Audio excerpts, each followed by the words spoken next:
તો ભાઈ આ છે આપણા કબૂતરનું એક પ્યારામાં પ્યારું ઘર.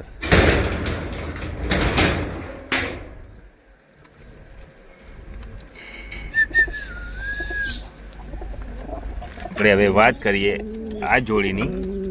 તો આ જોડીમાં ખાસિયત એ છે કે ભાઈ આ ભલે પગની પાંખોવાળા કબૂતર છે, મોજાવાળા, પણ ભાઈ આની ઉડાન અદ્ભુત છે.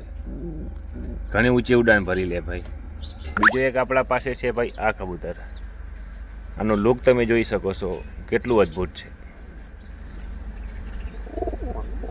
તો વિડીયોની સાથે બની રહેજો દોસ્તો. આપણે આજે આ કબૂતરને એક સુપર મજાના બેસ્ટમાં બેસ્ટ કલર કરીને સજાવવાના છીએ આ જોડી. તો ભાઈ આજે આપણે આ કબૂતરને પોતાના હાથથી દાણા ખવડાવવાના છે. તો દાણા કેમ ખવડાવવા અને કેવી રીતે એને દાણા ચોંચમાં નાખીને કેવી રીતે પેટ સુધી પહોંચાડીએ એ સંપૂર્ણ વિગત આ વિડીયોમાં દર્શાવી દઈશું. તો વિડીયોને જરૂર જોજો દોસ્તો પૂરેપૂરો. તો ચલો સ્ટાર્ટ કરીએ એના ફીડિંગ સાથે. તો આનું આપણે ઢાંકણું તો અનલોક કરી નાખ્યું છે. હવે કબૂતર બહાર આવે કે નથી આવતું એ જોવું છે. જો જેવો હાથ રાખીશ ને એવું બહાર આવી જશે. જો તો ભાઈ આ છે પક્ષીનો પ્રેમ, એનો લાડ કરવાની સ્ટાઇલ. જો એક પાંખથી જો દોસ્તો જોજો, એને જ્યારે હાથ ફરાવીશ તો એક પાંખ ઊંચી કરશે. જો એનો પ્રેમ છે. અત્યારે કબૂતરના બચ્ચાને લાગી છે ભૂખ, અને મારા જ હાથનું આદિ છે ને એના કારણે એ પક્ષીઓમાં જઈને દાણા નહીં ખાય. ગાઈસ એને મારા હાથથી જ દાણા ખવડાવવા પડશે. તમે જોઈ શકો છો કેટલું આદિ છે મારું, તમે જોઈ શકો છો. હું જો એને ગાઈસ કબૂતરના ઝુંડમાં રાખીશ ને ગાઈસ, તો ત્યાં જઈને દાણા નહીં ખાય, એ મારી પાસે આવીને જ દાણા ખાશે. તો ચલો આપણે એને લેટ સ્ટાર્ટ ગો ત્યાં લઈ જઈએ.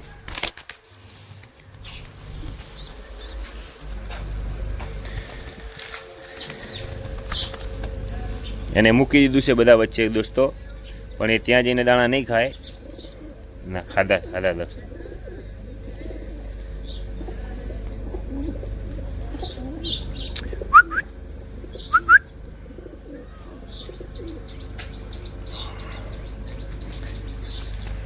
એને થોડી વાર બધા સાથે રાખી દઈએ ગાઈસ. દાણા ખાવાનું ચાલુ કર્યું છે. તો મારો આદિ છે, પણ મારે એને બધાના વચ્ચે જ દાણા ખવડાવવા છે. કોઈ દિવસ આપણે બારે હોઈએ તો દોસ્તો તકલીફ ના પડે.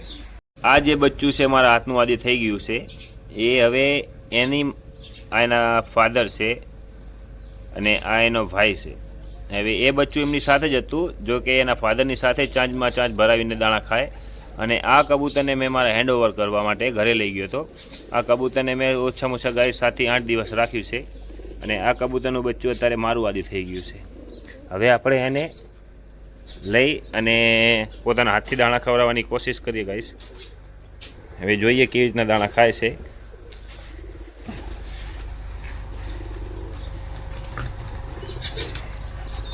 તમે જોઈ શકો છો ગાઈસ એની ગ્રોથ કેટલી થઈ ગઈ થોડા ટાઈમની અંદર. આ માત્ર 18 થી 19 દિવસનું બચ્ચું છે ગાઈસ આજ.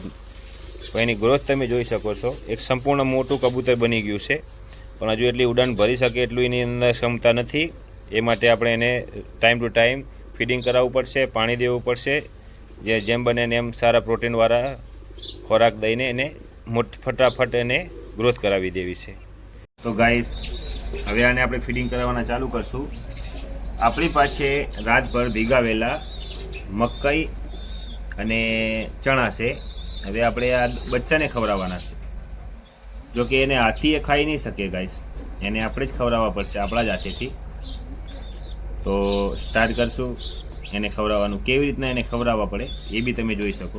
કેવી રીતના હું ખવડાવું છું એ બી ધ્યાનથી જોજો. એક દાણો લઈ, 17 દિવસનું બચ્ચું છે તો એક દાણો એની ચાંચમાં આરામથી જતો રહેશે. એનાથી નાનું બચ્ચું છે તો એક ચણાના 4 ટુકડા કરીને તમે પોતાના હાથથી એને ખવડાવી શકો. અત્યારે આપણે એક દાણા એ પોતે ખાઈ લેશે. 17 દિવસ પ્લસ છે એટલે ખાઈ લેશે. આપણે કેવી રીતે એને ખવડાવવું એ જોવાનું છે ગાઈસ. આરામથી એની ચાંચ પકડી, પાછળ એક આંગળી રાખી માથાના પાછળ, એક આંખથી આંગળી ઉપર કરી 2 હાથથી પકડી અને મોઢામાં રાખી દેવાનું.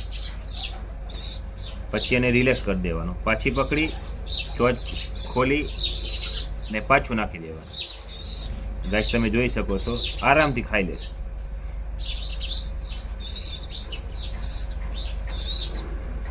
ખાઈ ગયો. એ જ રીતે મકાઈનો દાણો બી એવી જ રીતે ખવડાવવામાં આવશે. ચાંચ ખોલી નોર્મલી, બહુ જોર નથી કરવાનો કે ચાંચ તૂટી જાય, નાજુક બાળક છે. ખાઈ ગયો. બીજો દાણો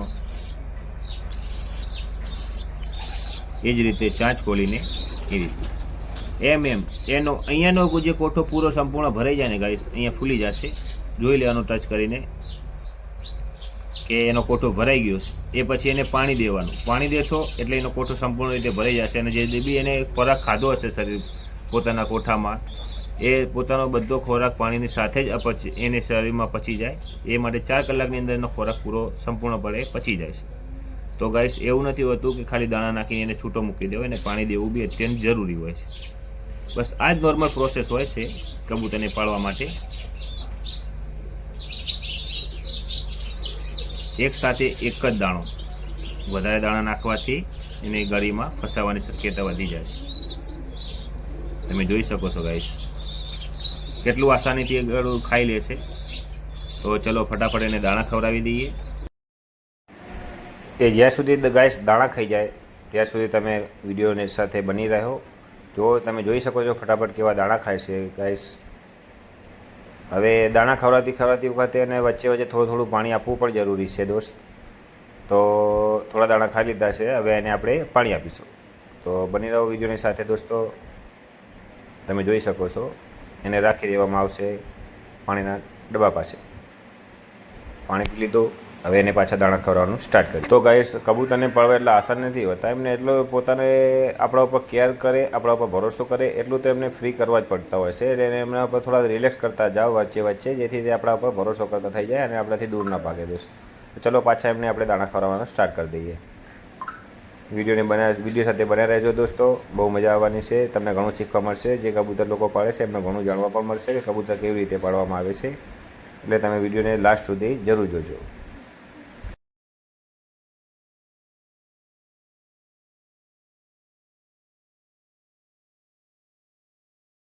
નહીં ખાય, મને ખબર છે. એ મારી જ રાહ જોશે ને મારા હાથથી જ દાણા ખાશે. ભલે નીચે ગમે એટલા દાણા પડ્યા હોય, એક આદું કોશિશ કરશે પણ પાછું એ નહીં. જો ગાઈસ, ચાંચમાં રાખીને ચેક કરે પણ ખાતું નથી. એને મારા હાથથી જ ખાશે.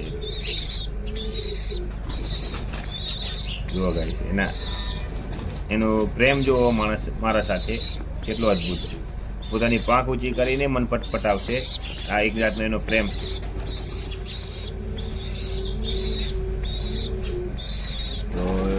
એને બી થોડો આરામ દેવો જરૂરી છે ગાઈસ. એના મનમાં, એના જહેનમાં કોઈ પણ વ્યક્તિથી કોઈ પણ જાતની આમ ડર ના લાગે એ માટે એને થોડો રિલેક્સ ફીલ કરાવવો પણ જરૂરી છે. જેમ જેમ બચ્ચું મોટું થશે એમ આપણાથી એનો ડર ભાગી જશે. અત્યારે એને થોડું રિલેક્સ કરીએ, પછી 5-1 મિનિટ પછી પાછા એને થોડા દાણા ખવડાવશું.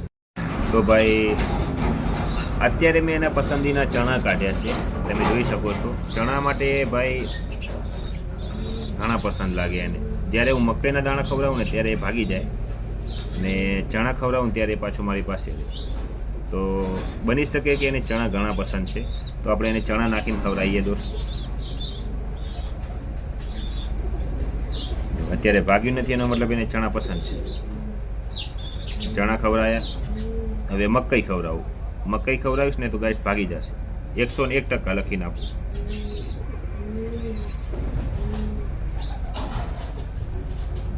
ખરો નહીં, ખાઓ.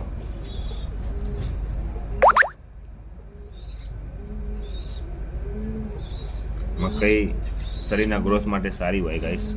એમાં બી ઘણા પ્રકારના કેલ્શિયમ, વિટામિન, પ્રોટીન મળી રહેતા હોય છે.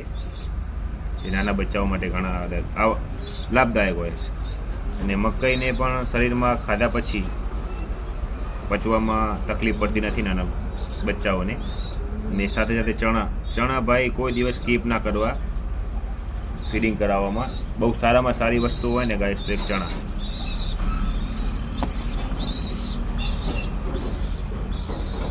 સારામાં સારી વસ્તુ હોય ને ભાઈ ગાઈસ ચણા એ પણ